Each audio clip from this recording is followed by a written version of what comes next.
प्यारे बच्चों, 10वीं कक्षा के संस्कृत विषय में आप सबका हार्दिक अभिनंदन। अभ्यासवान भव के पाठ 7 समासः का हम लोग आज अध्ययन करेंगे।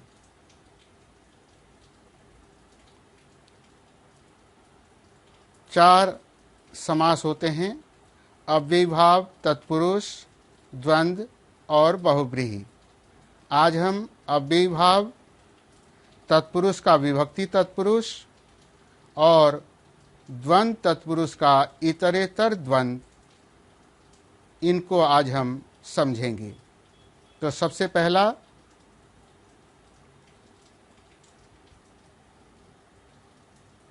अव्ययीभाव को समझते हैं।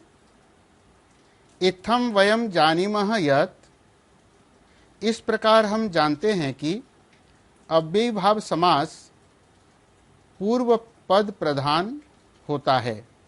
अयम समासः सर्वदा नपुंसक लिंगे तिष्ठति। यह समास हमेशा नपुंसक लिंग में रहता है। जैसे यथा मतिः, मतिम अनतिक्रम्य, बुद्धि को न लांघकर।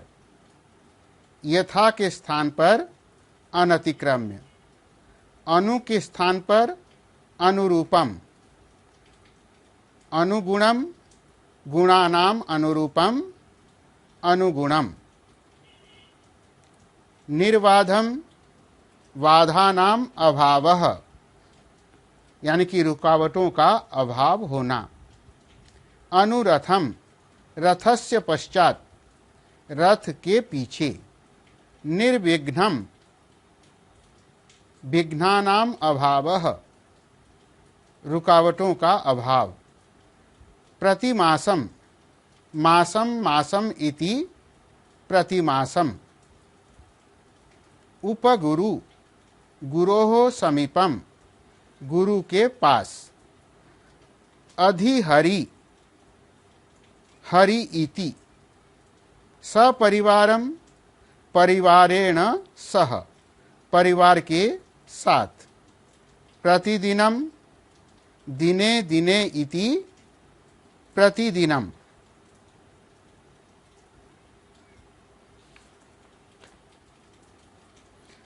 अब आ जाइए तत्पुरुष समास दूसरा।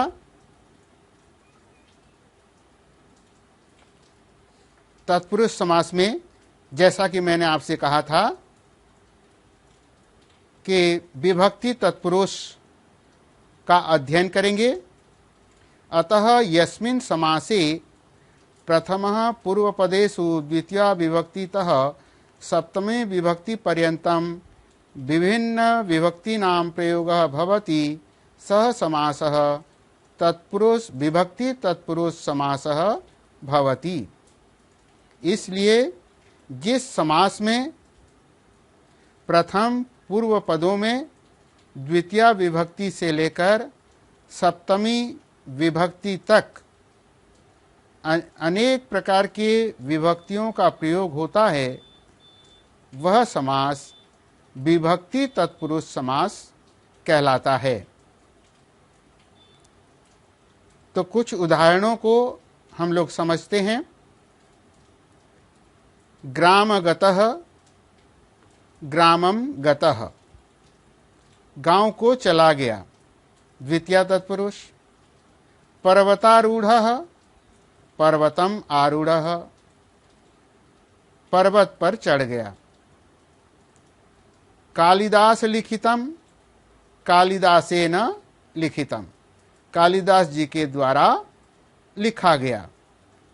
चक्रहस्त, हस्तः, चक्रहतः, चक्रेण हतः, चक्र से मार दिया। यज्ञ सामग्री, यज्ञाय सामग्री, हवन के लिए सामग्री, यानी कि वस्तुएं। निद्राकुलः, निद्रया आकुलः, नींद से परेशान, सिंह भीतः, सिंहाद भीतः, शेर से डर गया। गृहपति ही, गृहस्थ पति ही, घर का पति। संगीत पटुहु, संगीते पटुहु, संगीत में कुशल होना। अब आ जाइए द्वंद्व समास। द्वंद्व समास में भी 3 भेद हैं, इतरेतर द्वंद्व, समाहार द्वंद्व, एक शेष द्वंद्व। तो आज की कक्षा में हम सिर्फ इतरेतर द्वंद्व का अध्ययन करेंगे। इतरेतर द्वंद्व में संज्ञा शब्दों का योग दो या दो से अधिक संज्ञा शब्दों का जब प्रयोग किया जाता है, समास विग्रह में च का प्रयोग किया जाता है प्रत्येक शब्द के बाद, और जब समास युक्त शब्द बनाया जाता है तो अंतिम शब्द में द्विवचन या बहुवचन, प्रथमा द्विवचन या बहुवचन का प्रयोग किया जाता है। जैसे यहाँ पर उदाहरणों से हम लोग समझेंगे। दशरथस्य 4 पुत्राः राम लक्ष्मण भरत शत्रुघ्नः आसन। दशरथ के 4 पुत्र राम, लक्ष्मण, भरत और शत्रुघ्न थे। तो ये समास युक्त शब्द है। समास विग्रह कैसे है?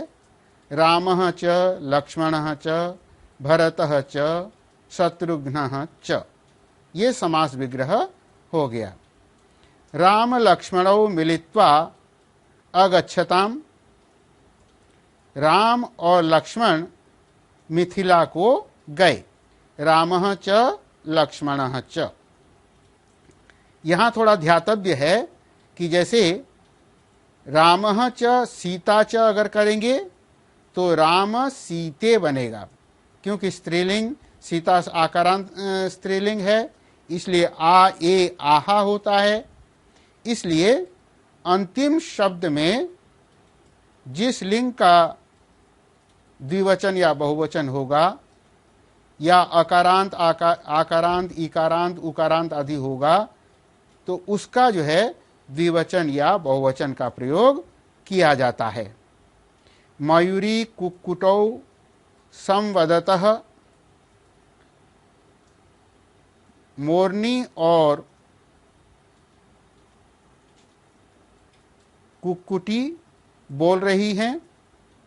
कुक्कुट मयूर्यौ संवदतः। कुक्कुट और मोरनी आपस में बात कर रही हैं। मयूरी च कुक्कुटः च, कुक्कुटः च मयूरी च, यानी कि प्रत्येक शब्दों के साथ जो है च का प्रयोग इतरेतर द्वंद्व में किया जाता है। इस प्रकार हम लोग प्रत्ययों को हमने समझा। अव्ययीभाव समास, तत्पुरुष समास का विभक्ति तत्पुरुष और द्वंद्व समास का इतरेतर द्वंद्व को आज हमने समझा है। धन्यवाद। कल पुनः संस्कृत कक्षा में मिलेंगे।